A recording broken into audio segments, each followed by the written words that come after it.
Elles sont mortes pour avoir dit non à la dictature et au patriarcat. 3 sœurs dominicaines assassinées le 25 novembre 1960 après avoir tenu tête à l'ancien président et dictateur de leur pays. Les sœurs Mirabal sont mises à l'honneur à travers une exposition à l'Université d'Orléans aujourd'hui. Une chaire pour promouvoir leur histoire a été également lancée il y a 1 an. Et c'est vous qui en êtes la directrice. Bonjour Catherine Pellage, merci beaucoup d'être avec nous. Tout d'abord, expliquez-nous brièvement l'histoire singulière de ces 3 héroïnes. Qu'est-ce qui vous a fasciné au point d'en faire un sujet d'étude ? Alors, ce qui m'a fasciné dans les sœurs Mirabal, c'est leur courage. Elles sont nées en République dominicaine à une période où il y avait un dictateur absolument épouvantable qui s'appelait Trujillo. Elles ont résisté à Trujillo et ont été assassinées le 25 novembre 1960 sur ordre du dictateur. Mais c'est vraiment leur courage de chaque instant qui m'a fascinée dans leur histoire. Donc ces 3 sœurs, Patria, Maria Teresa et Minerva, des héroïnes. Comment expliquer qu'elles ne soient pas plus représentées dans la culture populaire aujourd'hui ? Alors, elles sont très représentées en République dominicaine. Ce sont des héroïnes nationales.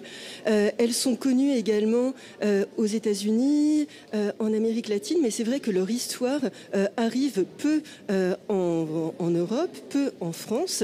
Et c'est pour cette raison que le travail que nous faisons à l'Université d'Orléans est particulièrement important, parce qu'il a comme objectif aussi de faire connaître une histoire qui mérite à tous égards d'être connue. Quel est justement le rôle de cette chaire, qui est un outil de promotion que vous dirigez depuis 1 an à l'Université d'Orléans ?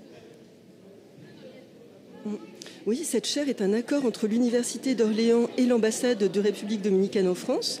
Elle a comme objectif de développer la recherche sur la République dominicaine, littérature, culture dominicaine, très peu connue en France, donc c'est vraiment une des spécificités de l'Université d'Orléans.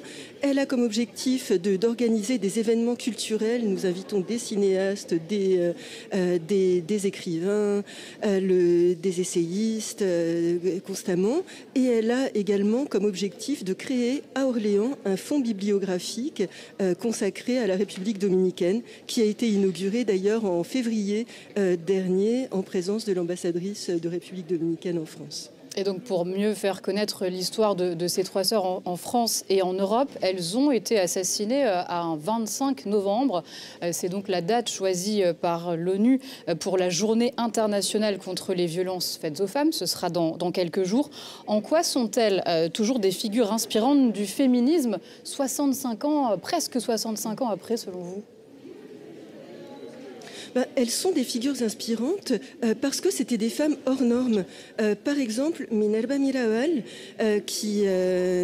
Minerva Mirabal a été l'une des premières femmes à faire des études de droit en République dominicaine, à avoir un diplôme d'avocate. Elle n'a jamais pu exercer parce que le dictateur Trujillo lui interdisait d'exercer son métier, mais en tout cas, elle avait une volonté de faire des études, de s'impliquer politiquement.